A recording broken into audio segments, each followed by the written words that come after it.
Welcome to the Gay Buddhist Forum, where teachers from all schools of Buddhism offer their perspectives on the Dharma and its application in modern times, especially for LGBTQI audiences. These talks are offered freely to the world and made possible by appreciative listeners. If you would like to support our efforts to share the Dharma with underserved audiences, please visit gaybuddhist.org. There you can donate, find a list of upcoming speakers, or enjoy many hundreds of these recorded talks dating back to 1996.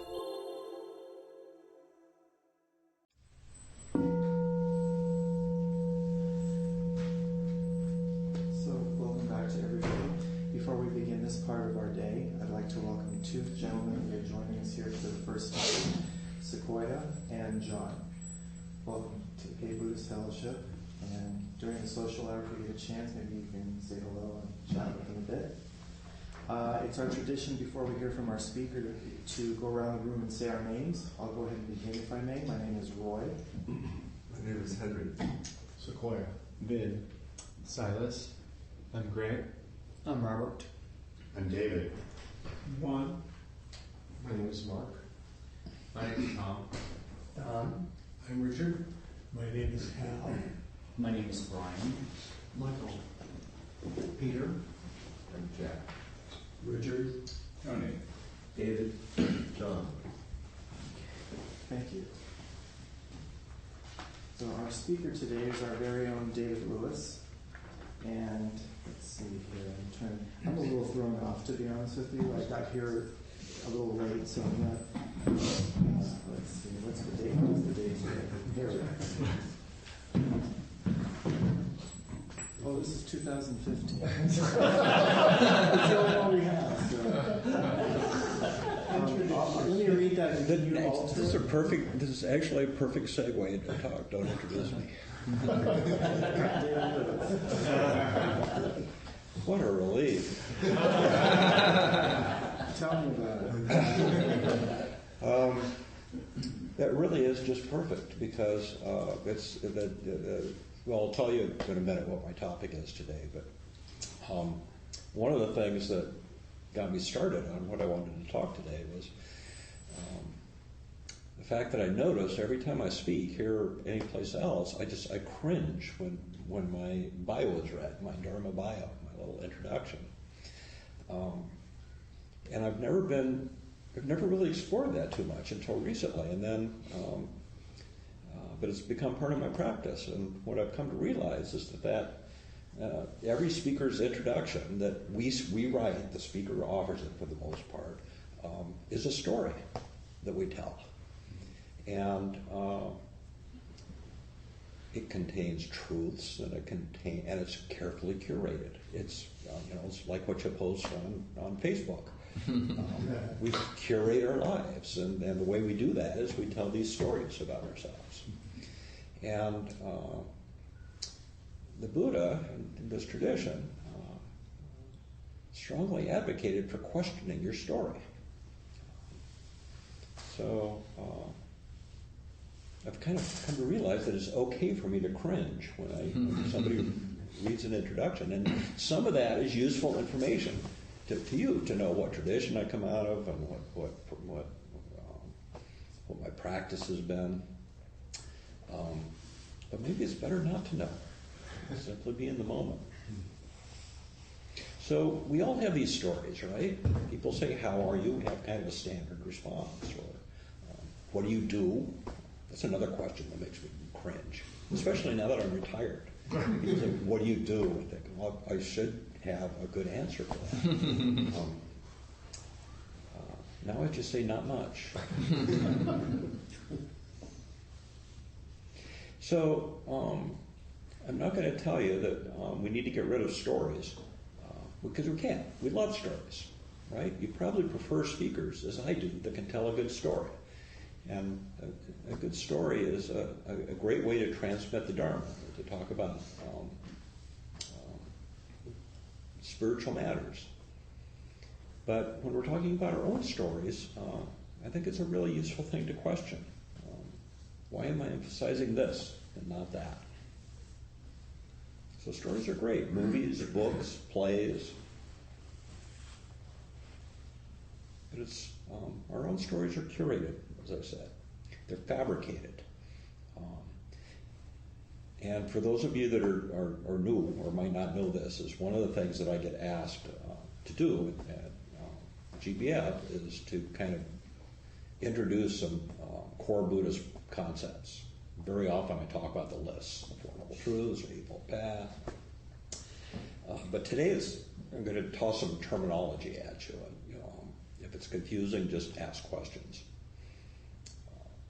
The reason I like to use, to explore Pali words, Pali being the language that's closest to what the Buddha spoke in the Buddha's own time. The reason I like Pali words is because sometimes the concepts that they suggest are much broader and deeper at the same time than we have in English. Sometimes it takes 5 English terms to define a Pali term. So when I say that our stories are fabricated or made up or constructed, fabrication is a term that's very often used in Buddhism to describe the formation of sankharas. And sankharas are our life patterns, our habits of mind, which are all conditioned. Our way of relating to the world or our self-identity is conditioned. So it's a made-up thing. And so this idea of fabrication, made-up things, is a really core concept in Buddhism because, indeed, our very sense of self is a made-up thing. So that's what I want to kind of explore today, is this idea of our identity, our self, being a made-up thing, a constructed thing. So fabrication is one core concept. And another core concept is the Pali word of bhava. Bhava, B-H-A-V-A. Bhava means becoming in Buddhism, in the Pali language. And bhava is how we fabricate, how we become ourselves. So every thought, every word, every action we take, all of which is karma being action, is bhava. It's how we make ourselves, we construct ourselves. We're addicted to that, the process of bhava. We do it so automatically we don't see it happening. But bhava combined with the word tanha. Tanha is the word for craving.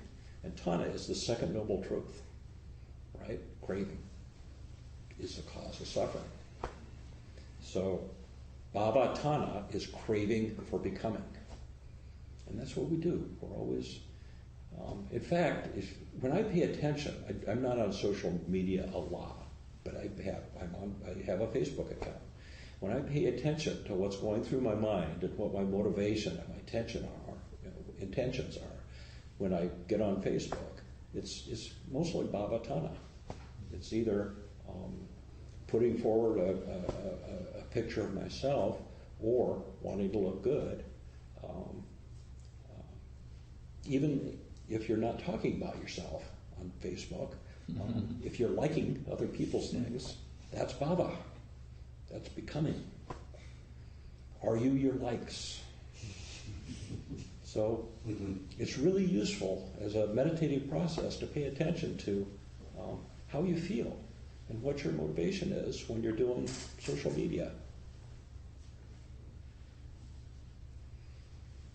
We tend to emphasize the good. We emphasize what we want people to see about ourselves. So it's no wonder that sometimes we get baffled and lose our sense of ourself because so much of it's made up. So I think it's a skillful thing to feel a little confused and vulnerable. Bhava tanha, craving for becoming, craving to become something. The Buddha said it's of the things that the Buddha has a list called upadana. The list is things to let go of, things that are useful to let go of if you want to wake up. Bhava tanha, this becoming, this sense of self, is the hardest thing to give up, but essential, and it can be done. And I just want to toss in, because I find it really interesting, that Bhava Tana, craving to become, has an opposite. And that's called Vibhava Tana. And that's craving not to become, craving not to be. And I'm not going to talk about it much, but I find it to be a very comforting principle, because Vibhava Tana, craving not to be, can be anything from simple boredom. Maybe somebody's sitting here thinking, gee, when's this talk going to be over? I want to go out and get lunch. That's Vibhava Tana. Boredom, frustration, not wanting to be where I am, not wanting to be what I'm doing. We've probably experienced it at work quite a bit. So Vibhava Tana could be anything from that, from boredom and frustration to the impulse to suicide. The whole range of not wanting to be in this life, in this body, in this world, or not wanting to be myself, wanting to be something else. So it's interesting in our culture that I had a great talk with a 20-something neighbor of mine about this, because she had some experiences with friends that were suicidal in high school, when she was in high school. And I said, well, in Buddhism, that's really quite a natural thing. Most people don't act on it, but there's this whole range of not wanting to be in the world, and when we're really unhappy, it's not as taboo in Buddhism as it is in Western culture to think, I just don't want to be part of this anymore. That's Vibhava Tana. It can be kind of comforting. It's like, oh, that's just Vibhava Tana. It's another conditioned thing that arises and passes away. It's not me or mine. Having some Vibhava Tana does not mean that you're a suicidal person. So getting back to Bhava, becoming, this process that we do in every moment of every day of feeding our ego and becoming somebody and becoming whatever our idea of ourselves are. Collectively, all of that Bhava, all of that becoming, becomes, here's another Pali term, becomes Sakaya Ditti. And Sakaya Ditti is personality view. It's what you think of yourself. I'm a good person, I'm a good partner, I'm a reliable worker, I'm not very smart, Sakaya Ditti. I can't do that. I've failed as a family member. It's all personality view. It's our idea of ourselves, which we take very seriously. We believe it. The Buddha would say, don't believe that either. Sakaya Ditti is a made-up thing. To be questioned. It's a question of authority. There's a bumper sticker. I don't know if you've ever seen it. Meditators like. It says, don't believe everything you think. And that's really a great practice in this tradition. Don't believe everything you think. So it all begins with thoughts, and that's the third foundation of mindfulness. I've talked here before about the four foundations of mindfulness. And the first foundation of mindfulness, a foundation of mindfulness is where you rest your awareness. When you're meditating, or even in just everyday life. But it's the chosen meditation object, or where you rest your awareness. So the first foundation of mindfulness, the most fundamental that we can learn and do, if we learn nothing else about meditation, we should learn the first foundation of mindfulness, which is the body. So very often people start their meditation, and some people have their entire life practice is simply following the breath, which is an aspect of the body. The second foundation of mindfulness is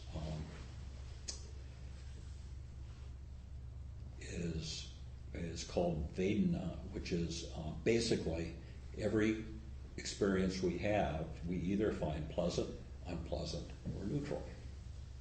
Every thought, every experience, every sight, every sound, every sense piece of information we get, we respond to that. It's either pleasant, unpleasant, or neutral.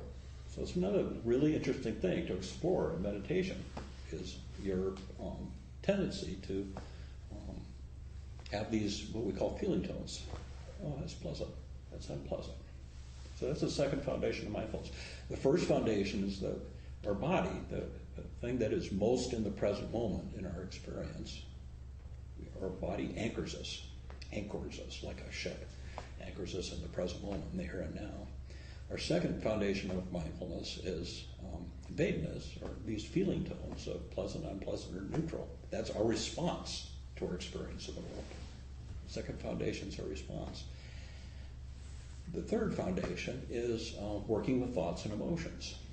And you don't hear about this quite so often in instructions because it starts to get a little complicated, right? When you're, when you're meditating, doing formal meditation, for the most part, we are usually encouraged to let our thoughts be.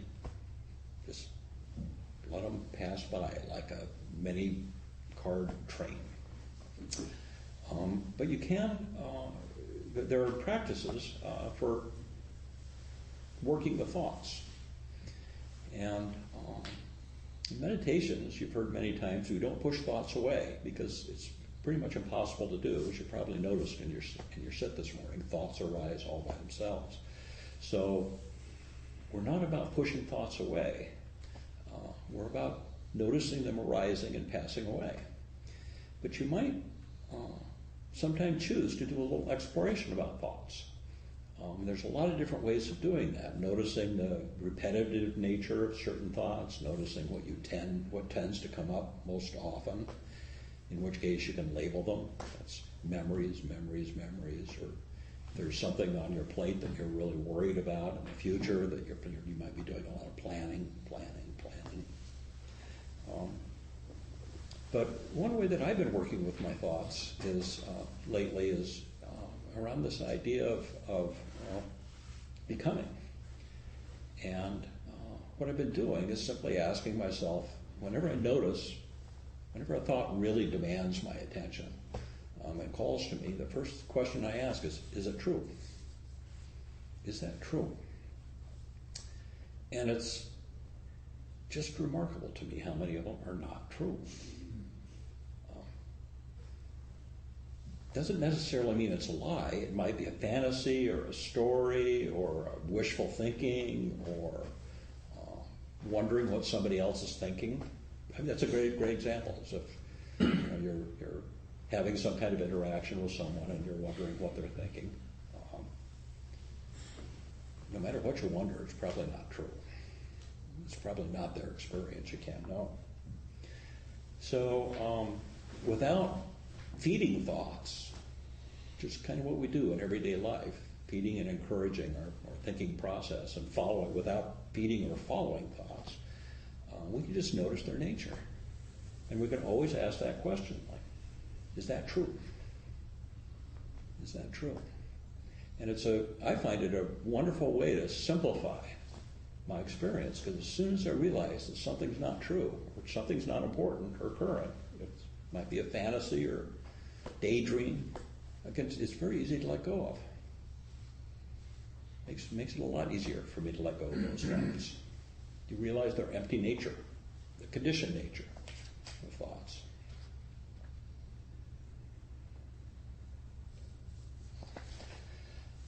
So, what I'm working around here is, and I'm just kind of dancing around it, is the Buddhist concept of anatta, which is not self. And the Buddha taught that there's three characteristics to reality, three characteristics of all of our experience. One is dukkha, that is, our experience is frequently unsatisfactory. The second is that it's anicca, which is impermanence. Everything changes, our body changes, our mind changes, our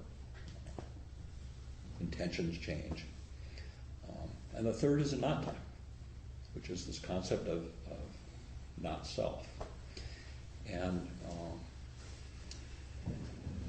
dukkha and dissatisfaction and impermanence are two concepts that we can intellectually understand. better to understand through your experience of meditation and direct experience, but we can intellectually understand. Anatta, I've always found to be a really difficult concept to wrap your mind around intellectually. But it works in practice, and the way I work with anatta, this idea of not self. And the Buddha, by the way, never said there is no self. The Buddha said, show me what the self is. And then he gave some brilliant talks about what makes up our sense of self, our deluded sense of self. He basically takes apart all the components of self to show that there's not a core self. But the way I like to approach it is to think about this idea of bhava, of how we create a self all the time. So if we can see the process of bhava, of becoming, happening in our daily life, happening in our minds, if you see that process happening, then we see that it's a conditioned thing. So we already know that our bodies change, right? Our cells turn over every day, and we get older, and we know our bodies change. When we meditate, we know that our minds change. We sit and watch that process. If whatever's going on in our mental experience, whether it's pleasant, unpleasant, neutral, easy, or difficult, it changes, right? It's one universal thing, and we notice in meditation. So that's how I approach anatta, is by looking at how we construct ourselves and calling that into question. The construction won't stop, but you can start making choices and start seeing the emptiness, the conditioned nature of it.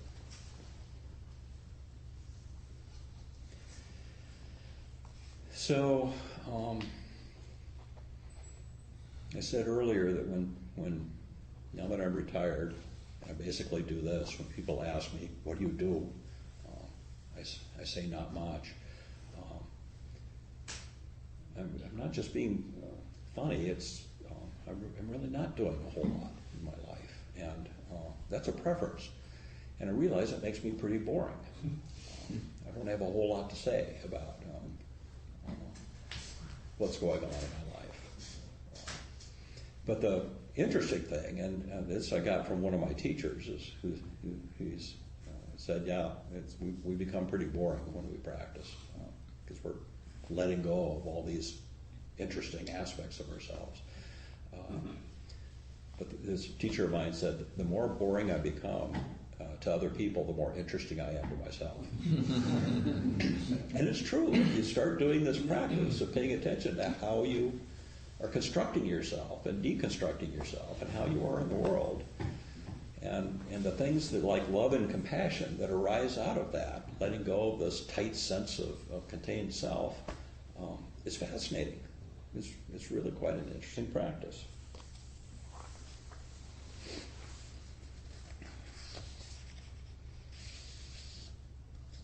So I'll give you an example. I had a little insight into this process, looking at my stories.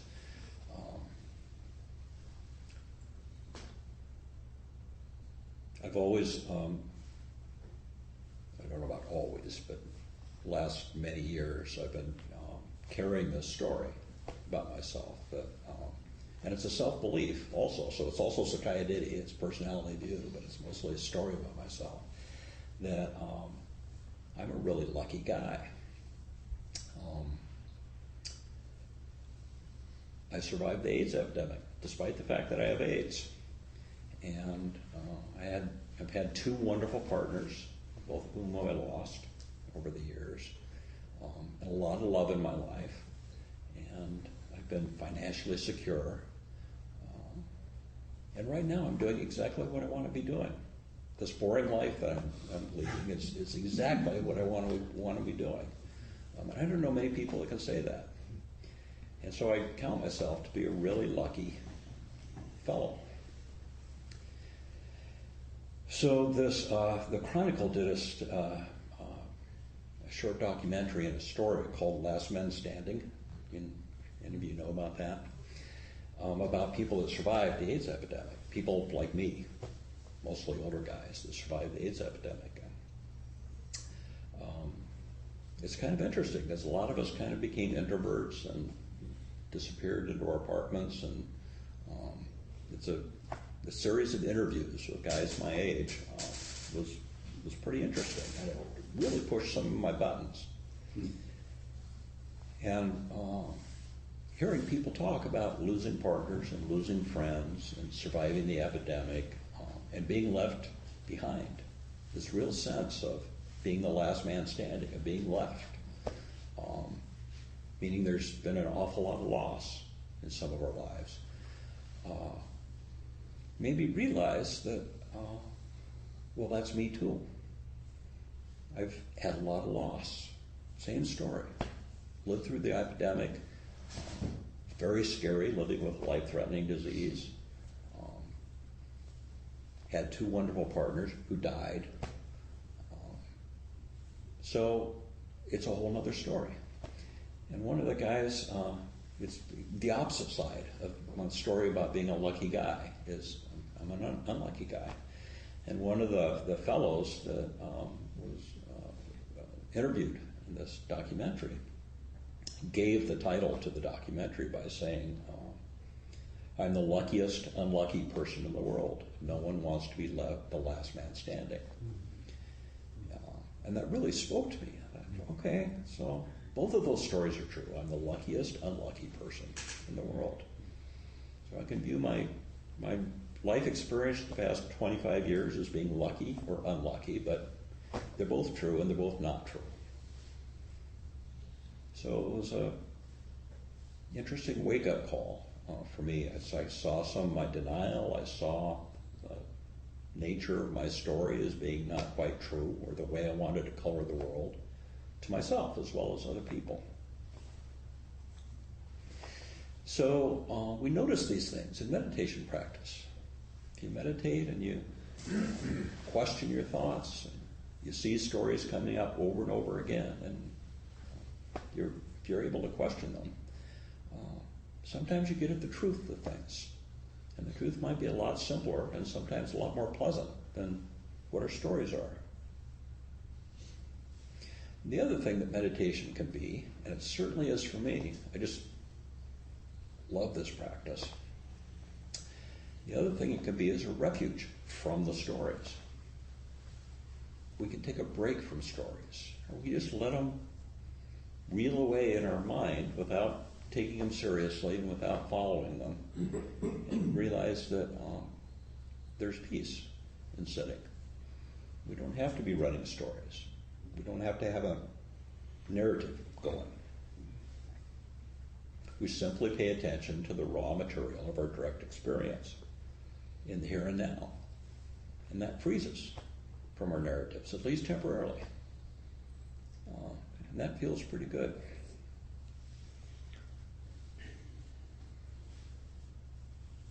Before we weave our experience into a story, our direct experience is simply sensory awareness of passing phenomena, sights, sounds, tastes, and thoughts arising, random thoughts arising. And those thoughts don't have to be made into anything.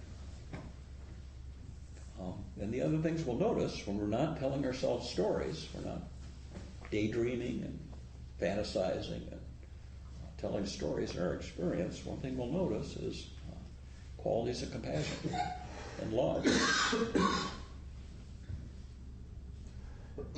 So our stories about ourselves might be lacking in love. I could say, I've lost 2 dearly loved partners that I thought I'd be with forever, and I'm not in a relationship now. So I could say, I could tell a story that love is missing in my life. But that's not really true, because I'm actually feeling a lot of love right now for men in this room. Love arises in our experience whether there's an object there to receive it or not. We tend to think of love as something that comes from somebody else and something we get. Love is something we produce. I have another teacher that, when we were talking about this once, said, you could find love in a puddle of water. You know how to look for it.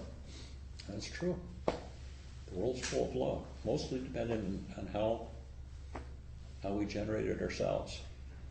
So if there's love missing in your life, generate some. James Baldwin said, "Love takes off masks that we fear we cannot live without and know that we cannot live within." So, the antidote to these masks, these stories we tell that separate us from other people, is love and compassion. And that's not so much an idea or a story in itself, but it's what the Buddha called a Brahma Vihara, one of the divine states that we can cultivate in meditation practice. Metta, being love or loving kindness or unconditional friendliness, is the fundamental core Brahma Vihara.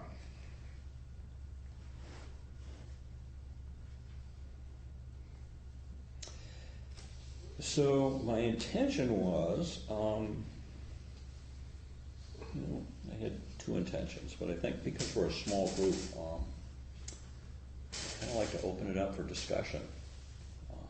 But I found three quotes that I couldn't quite fit into any part of this talk, so I just left them at the end. I'm going to share some quotes with you.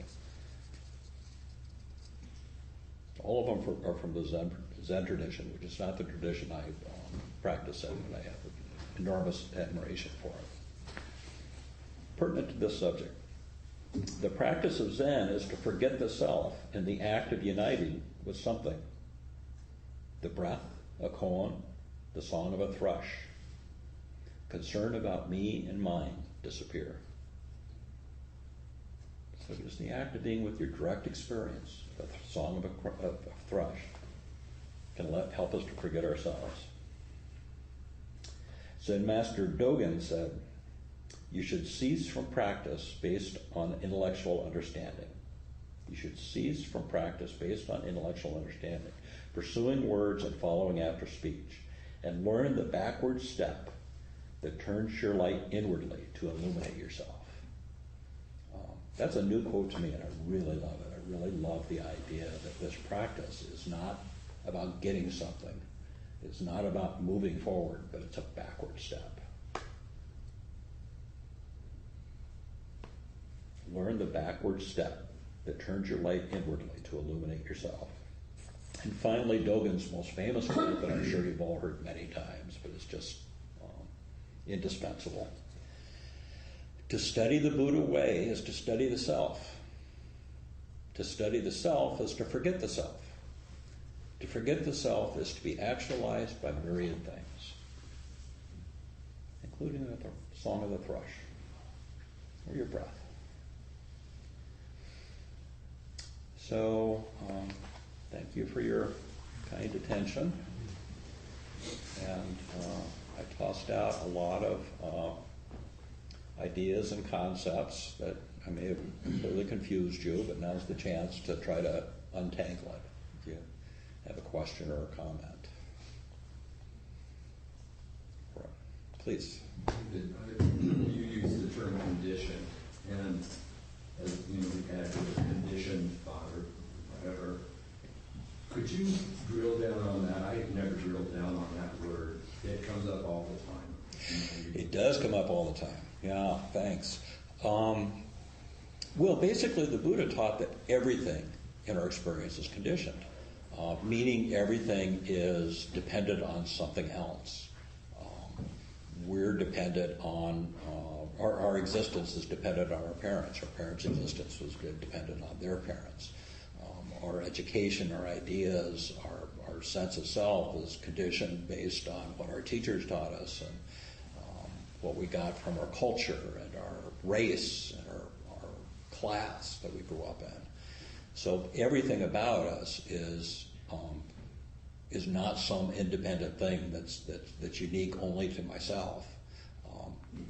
We're conditioned. We're made up of many, many, many different influences and factors. And that's true for everything in the universe. It's true for every tree, every rock, everything. Everything is conditioned. So it's not the way we're conditioned to think about things existing in the world. But when we realize that a rabbit or a rock or an iris is just as dependent on birth and death, and subject to birth and death as I am, we start breaking down this strong sense of self that says that I'm a unique, special individual that's not like anybody else. I'm just another conditioned thing, and I'm constantly changing.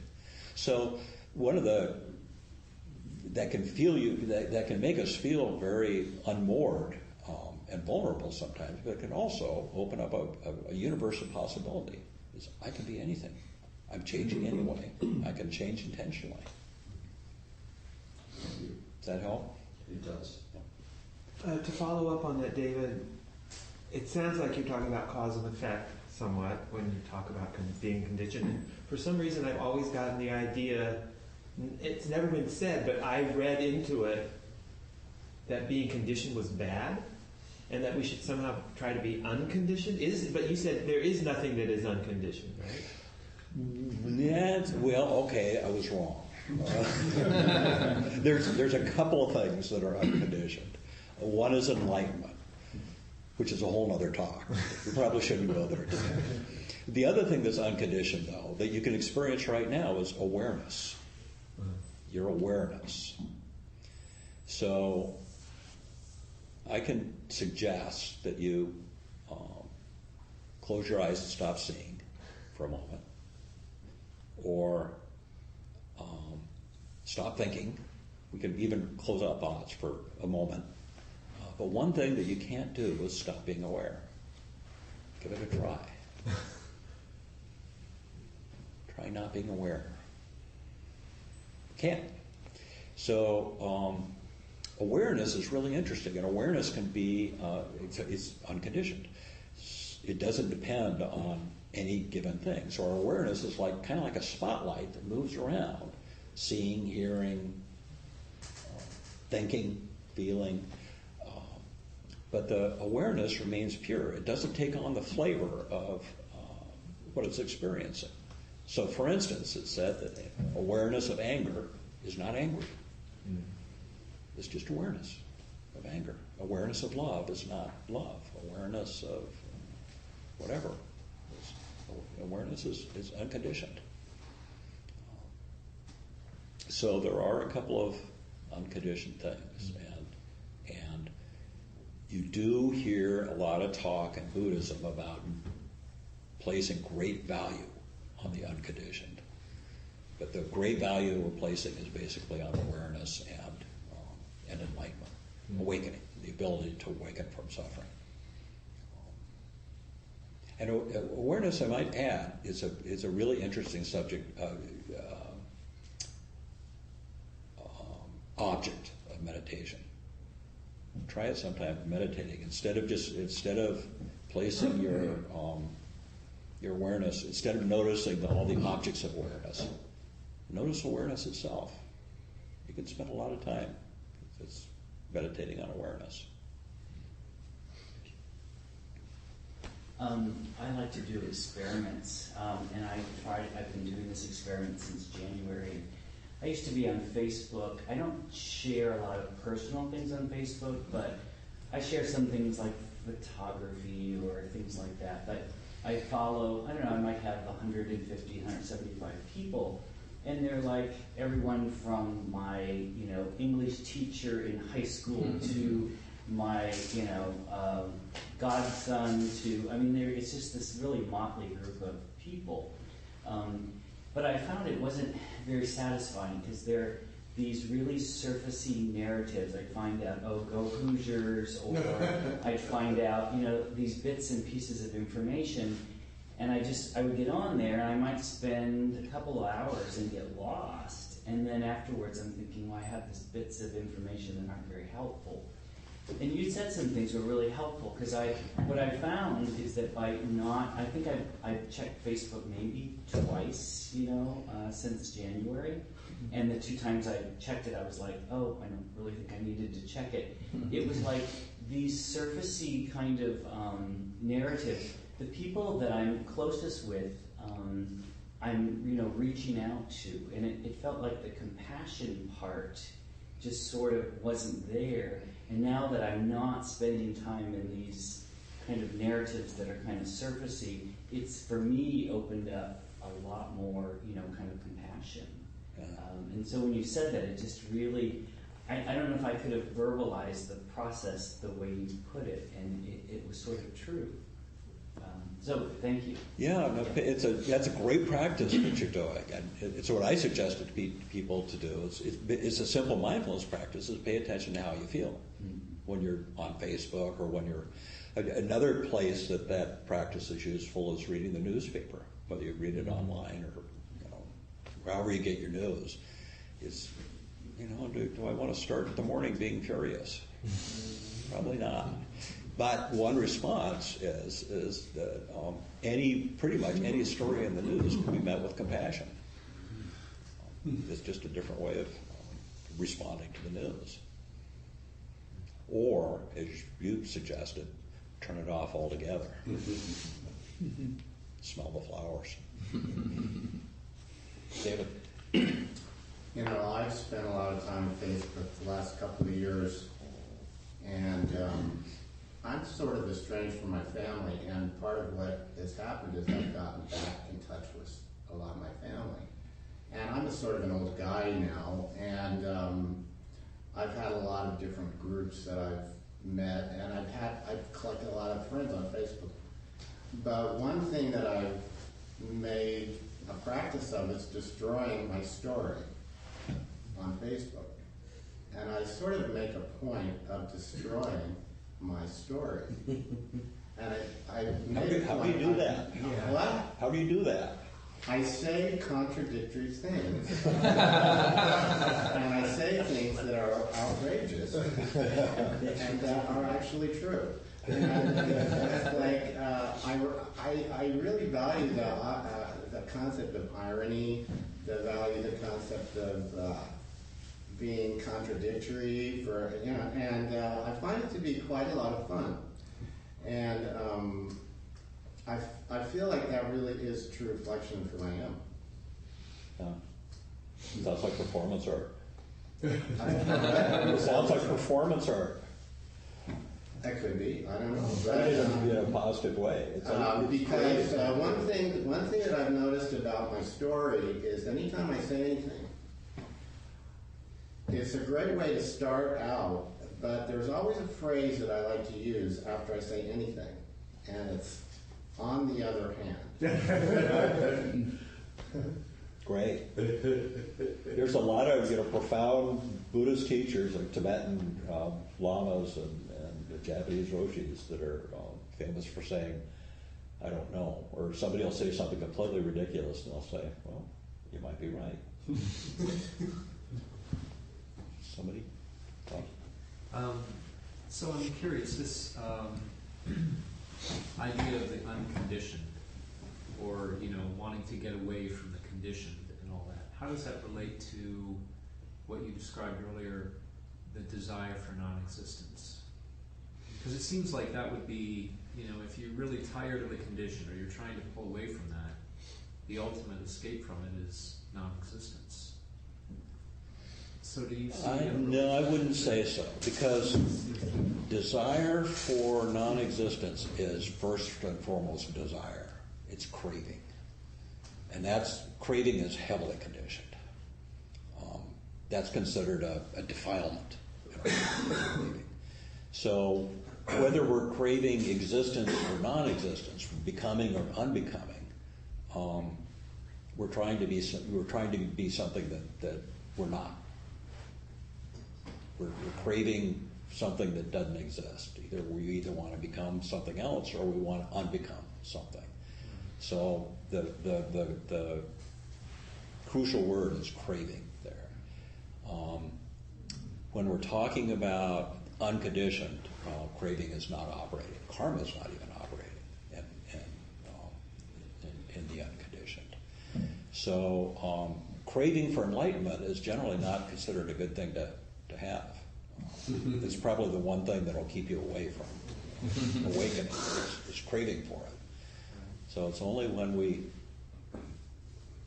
recognize the universal experience of our conditioning. The conditioning is always happening, not any more than we try to push away suffering in our lives. There's always going to be dissatisfaction. It's the human nature to have dissatisfaction and to have impermanence.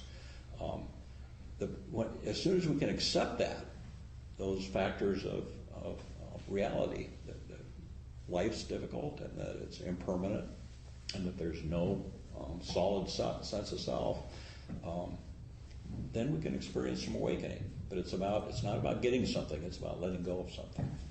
Well, so I can see how the desire for non-existence is conditioned. And so, it's sort of like flies in the face of wanting to be non-conditioned. But the actual attainment of non-existence, like once you're there, once awareness is no longer happening, that would be the ultimate escape from the condition, wouldn't it? Would it not? Yeah. I mean, the seeking of it, the chasing of it, is conditioned. Right. But the actual attainment of it is... Attainment of awakening is unconditioned. Right. But chasing after vibhavatana, the quest for non-being, say if you're suicidal, I'm feeling my life is just insufferable, and I just want to die and make it all easier. Does not take you to nirvana. Right. That's coming out of clinging and craving and dissatisfaction. So there's basically two ways out of the condition. It's awakening or non-existence. Sorry? There's two ways to escape the condition, and that is awakening, because you said that is non-conditioned, or non-existence. I mean, is that... I don't know quite what you mean by non-existence. If you commit suicide and you're dead, you're still becoming.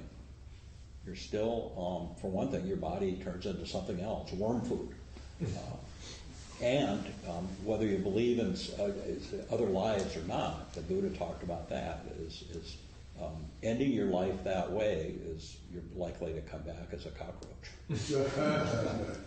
Not recommended. Would you say that awareness is the same thing as consciousness? That's always a really interesting question. And you'll get different answers from different people about that, but the way I understand it, and it might be wrong, so feel free to contradict me, the way I understand it is that awareness is unconditioned in the way that I described it. You can't turn it off, you can't change it. Consciousness is conditioned because consciousness is dependent on a subject and an object. So consciousness of this watch requires me to have eyes and a hand to hold up this watch, and it requires the watch to be there. And then my mind, someplace in my consciousness of my mind, makes the connection that I know what this is. This is a watch. And that's consciousness. So consciousness requires a subject and an object. So it comes and goes depending on what you're paying attention to. And if you're sitting there listening to me talk and paying attention and something else is going on in the other room, even though that something else is actually going on, you're not conscious of it because your consciousness is fixed on me, on an object. So, but awareness is, you can't turn it off. It doesn't change. It just shifts from one place to another. Is that totally confusing? No.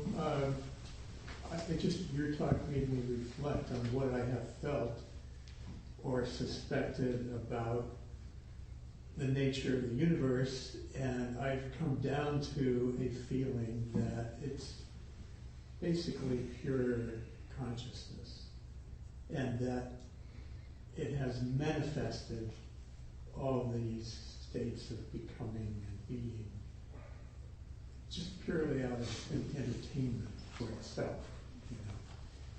That's just my personal view. Dogen, the great Zen master, agreed with you. But that's not universal in Buddhism. I ran across a really good quote the other day, and I didn't bring it with me, unfortunately, but let's see if I can remember. It's pertinent to this.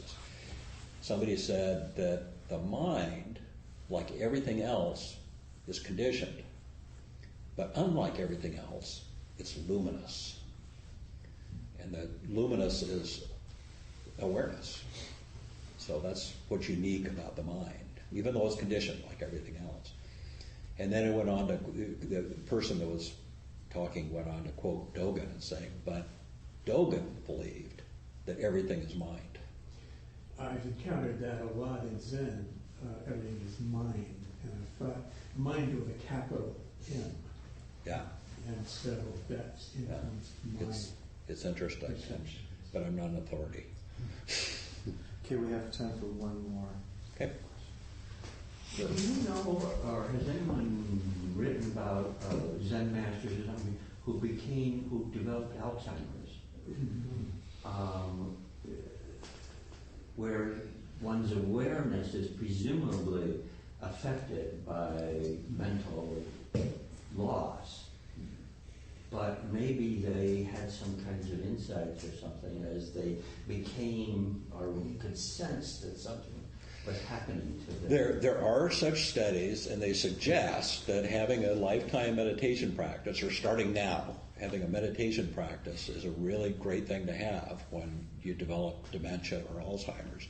My favorite story about it is, and I can't remember, I always forget who this is about, but there was a famous teacher, Buddhist teacher in some tradition, who was developing Alzheimer's, and his students and people that came to hear him talk knew that. He was known for that, and it was a very slow decline. And he was doing a teacher training, teaching a bunch of Buddhist teachers a number of years ago. And so the room was full of dedicated practitioners, really advanced teachers. And this guy got up in front of the room and to give his talk, as he does every year at the teacher training conference. And he stood there for 10 minutes just staring out into the crowd. And then he said, I have no idea who any of you are, and I don't know why I'm here. And then he went on to say, but you look like a really nice group of people, and I'm getting a good vibe, and it's pretty pleasant being out here. And I'm rather enjoying myself. I'm just thinking how great it is to be surrounded by loving people. He gave a whole Dharma talk that was his direct experience of being on a platform talking to a bunch of people that he didn't know. And a number of different people that were in the audience have said that that's the best Dharma talk they ever heard from anybody. So I also figure if I ever get really stuck in a Dharma talk, forget what I was going to talk about, I can just do that. It's called Vipassana out loud. So, end on that. We appreciate it. And talk's always so great. And I'm glad that this worked out today. Small blessings. And it's definitely a small blessing, and it's a blessing for myself, because in my own story, I'm always prepared, and I always have it together, whatever, and I can't even tell you who next week's speaker is. So how do you schedule? No. Well, just come next week, it should be good. That'll be great. A loving group and a loving teacher. That's right. Let's see. Okay. So dana is the Pali word for giving, and it's a very important part of our day here, because it helps to pay for this beautiful space that we all share every Sunday, and to pay for our speakers and do the Saturday dinners. What are they called again? Larkin Street dinners, all of it. So the suggested donation is $7 to $10, but whatever you can give is greatly appreciated. And okay, so you'll come next week. See, you'll be surprised. And who's I'll be coming around with an audible, Excellent. and there are some healthful, mostly healthful snacks out there. I apologize. I thought I was doing a little treat with getting animal crackers, and I opened them and they were crumbly, so we humbly answer. Are there any other announcements today? Anybody want to share? No? Okay, let's go ahead and stand for the dedication of merit, please.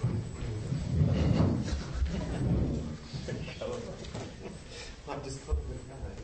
You want to in front.